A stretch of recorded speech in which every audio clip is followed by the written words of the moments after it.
Hello everyone, welcome to all. I am going to discuss the book Agriculture at a Glance. And today's topic is some important point of agronomy. ठीक है? अच्छा ठीक है।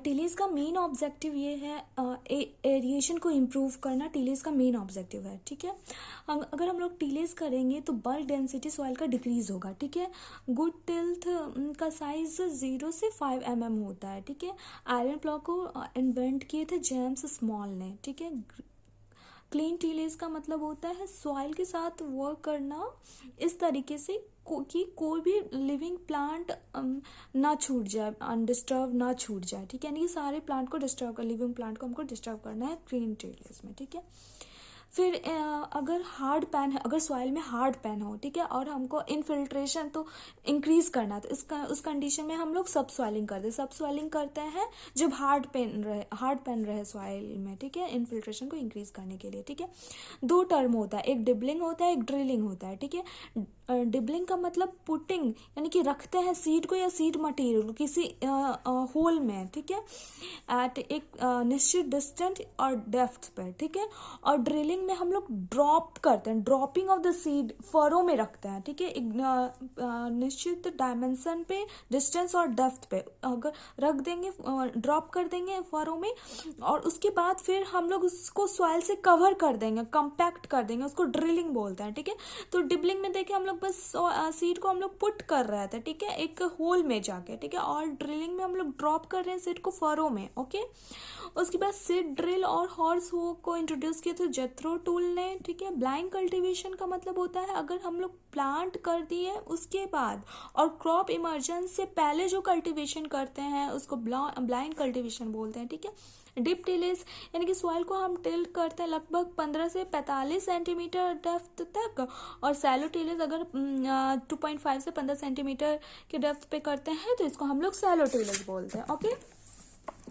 Then ideal tillage का मतलब soil को हम लोग प्रिपेयर करना है इस तरीके से कि tillage operation carried out to the normal sequence of tillage पे हो और normal moisture of the soil type पे हो, तो उसको आइडियल टिलेज बोलते हैं। ठीक है, फिर फैलो टिलेज और क्लीन टिलेज को दोनों को मिला के हम लोग मल्च टिलेज बोलते हैं। ठीक है, और एक मिनिमम टिलेज होता है, नो टिलेज होता है। अगर मिनिमम टिलेज करेंगे ना तो पोटासियम का अवेलेबिलिटी डिक्रीज हो जाएगा। मिनिमम टिलेज से ना सॉइल का कंपैक्शन भी इंक्रीज हो जाता है। ठीक है, और लो टेम्परेचर भी घट जाता है। Okay, the concept of minimum tillage USA में स्टार्ट हुआ था। ठीक है, पडलिंग एक तरीका प्लॉइंग है। प्लॉइंग हम लोग लैंड का जो प्लॉइंग करते हैं ना उसी को पडलिंग बोलते हैं, जिसमें अगर 5 से 10 सेंटीमीटर स्टैंडिंग वाटर होता है उसी में हम लोग पडलिंग करते हैं।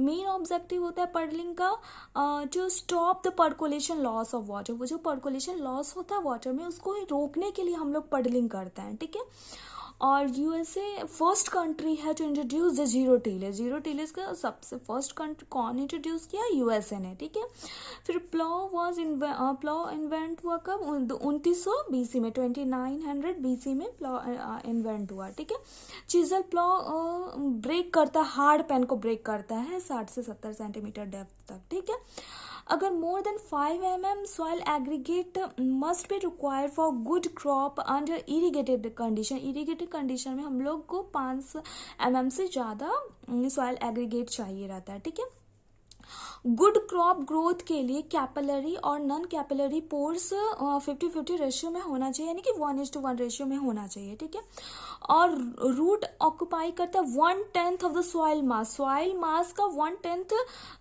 रूट ऑक्यूपाई करता है। ठीक है, प्राइमरी टेलेज ऑपरेशन जैसे कि डिप टेलेज होता है, सब सॉइलिंग टेलेज, ईयर ऑन टेलेज, ये सब प्राइमरी टेलेज ऑपरेशन होता है। ठीक है, फिर set line planning is practice in Gujarat में सेट लाइन प्लानिंग किया जाता है फॉर कल्टीवेशन। कॉटन का कल्टीवेशन के लिए, ग्राउंडनट का कल्टीवेशन के लिए गुजरात में सेट लाइन प्लानिंग किया जाता है। ठीक है, उसके बाद subsoiling work up to the depth of 50 centimetre तक सब सॉइलर वर्क करता है। ठीक है, SRI मेथड, यानी कि सिस्टम और राइस इंटेंसिफिकेशन, एक अल्टरनेटिव और integrated agro ecological sound approach है। ठीक है, जिसका मेन ये है कि इल्ड को बूस्ट करना, इंक्रीज करना, और फ्यूअर, ज़्यादा प्लांट, कम प्लांट लगाता है, इनपुट भी कम रहता है, ठीक है, और इससे फार्मर को कम कॉस्ट लगता है, ठीक है।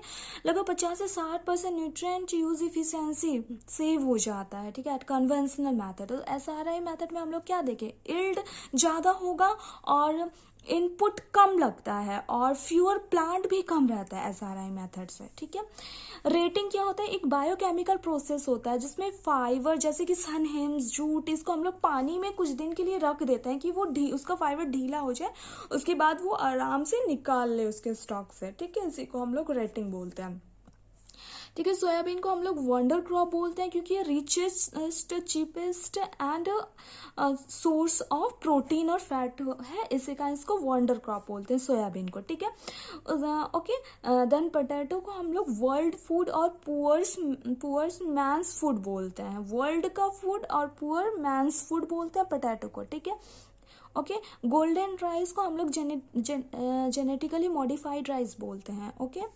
Then real value of the seed का फॉर्मूला होता है purity percentage into germination percentage by 100, okay.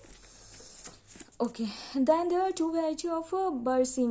First is the tetraploid variety and second is the diploid variety. Okay, tetraploid variety of the berseem, tetraploid variety जो होता है वो winter Hardy होता है, quick growing, जल्दी grow कर जाता है, वेरी लीफी और सकुलेंट होता है, जबकि रीग्रोथ नहीं होता है आफ्टर द हार्वेस्ट। अगर हार्वेस्ट कर लेंगे उसके बाद रीग्रोथ नहीं होगा। अगर डे टेम्परेचर अगर 27 डिग्री से ज़्यादा टेम्परेचर हो जाता है तो उसका फिर से रीग्रोथ नहीं होता एक हार्वेस्ट के बाद, टेट्राप्लॉइड वैरायटी, ठीक है, क्योंकि ये विंटर हार्डी होता है, ठीक है।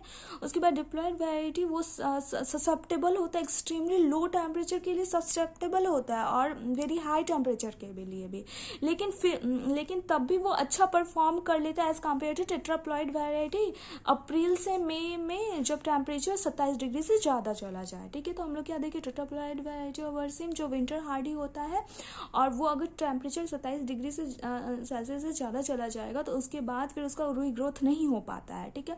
लेकिन जो ट्रिप्लॉइड वैरायटी होता है वो ससेप्टेबल होता है एक्सट्रीमली लो और एक्सट्रीमली हाई टेम्परेचर से, लेकिन फिर भी वो अच्छा परफॉर्मेंस दे देता है 27 डिग्री सेल्सियस से अगर ज़्यादा भी टेम्परेचर चला जाता है तो, ठीक है।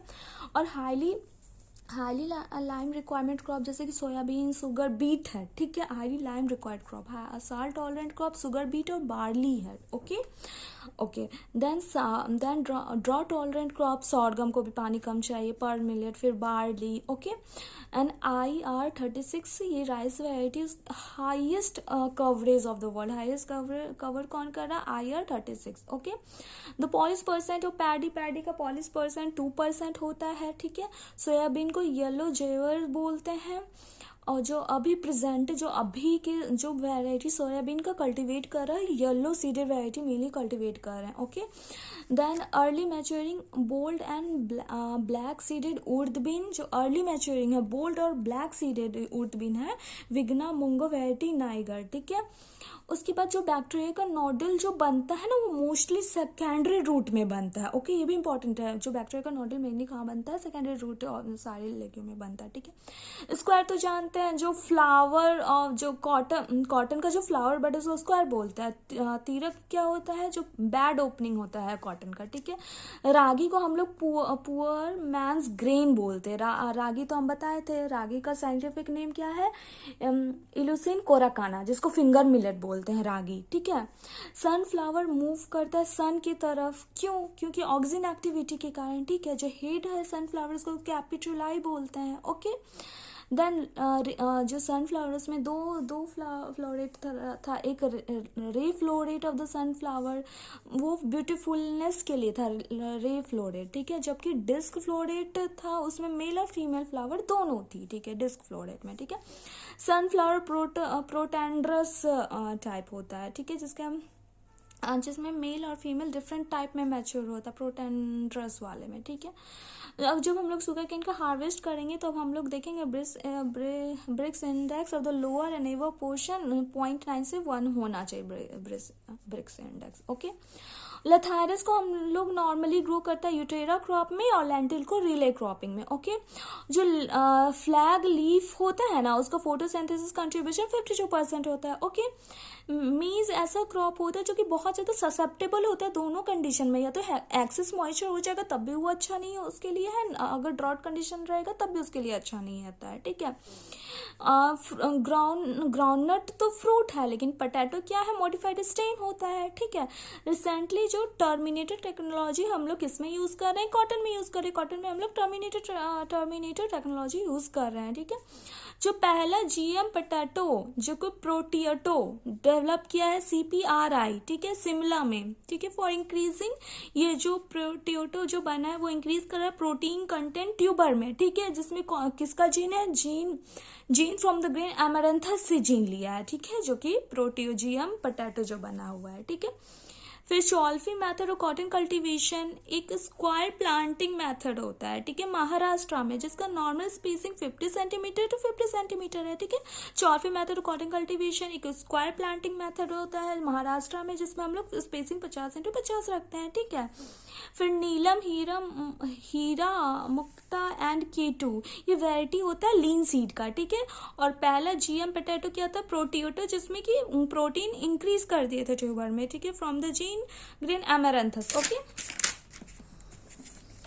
Okay then H777 cotton variety and type 44 एक मूंग वेराइटी है जो सुटेबल है दोनों रेनी एंड समर सीजन दोनों के लिए सुटेबल होता है। कॉफी को वेजिटेबल मीट बोलते हैं, सब में इसको ग्रो यूज होता है। ठीक है, उसके बाद RMO40 एक वंडर वेराइटी है मोथ बीन का। ठीक है, हॉर्स ग्राम आइडियल कैच क्रॉप है रेस फॉर फोडर पर्पज के लिए, जिसको हम लोग ग्रो करते हैं। ठीक है, Napier grass does not produce variable seed produce नहीं करता, इसी कारण हम लोग इसको वेजिटेटिवली प्रोपोगेट करते हैं। ठीक है, उसके बाद fodder which is high maximum protein content, तो ल्यूशियन के पास मैक्सिमम प्रोटीन कंटेंट होता है। Okay, then variety release from public sector, जैसे पूसा चेरी हाइब्रिड 106।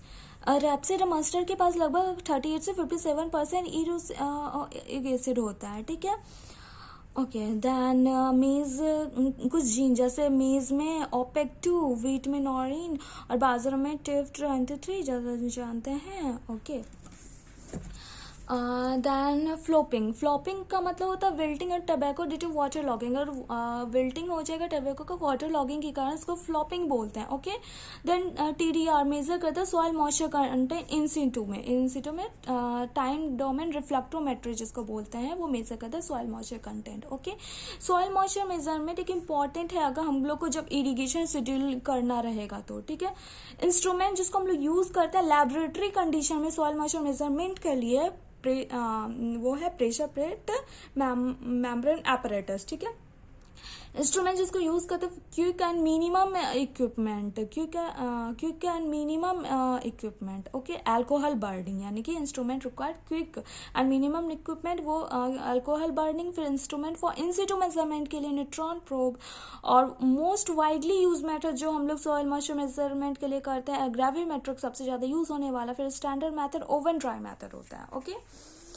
ओके, फिर मेथड फॉर एस्टिमेशन है इवोपोट्रांसपिरेशन हम लोग कैसे मेजर करते हैं। ठीक है, best and widely followed method for measuring ET, जो बेस्ट और वाइडली फॉलोड होता है वो मॉडिफाइड पेंडम मेथड। ठीक है, और best on extremely use method बेनेली क्रीडर मेथड होता है। ठीक है, जो मॉडिफाइड पेंडम मेथड है उसको किसने बताया था, डोरेंस बोन एंड प्रोंट ने बताया था। ठीक है, जो most widely use method to measure PET को मेजर करने वाला वो थॉर्नविट फार्मूला जो मोस्ट वाइडली यूज मेथड होता है। ठीक है, फिर कंसेप्टिव यूज ऑफ वाटर को डिटरमाइन करते हैं लैसीमीटर से, वाटर बैलेंस मेथड से, फिर एम्पिरिकल मेथड से मेजर करते हैं। ओके, कैब्लिगेशन क्या होता है, ऑटोमेटिक इरिगेशन मेथड होता है कैब्लिगेशन। ठीक है, और फर्टिगेशन में हम लोग क्या क्या यूज करते हैं, urea, ammonium sulphate, DAP, MOP, potassium sulphate. Okay, ठीक है, और फिर drip irrigation method mostly use होता है महाराष्ट्र में, और स्प्रिंकलर मेथड कर्नाटक या हरियाणा में। ओके,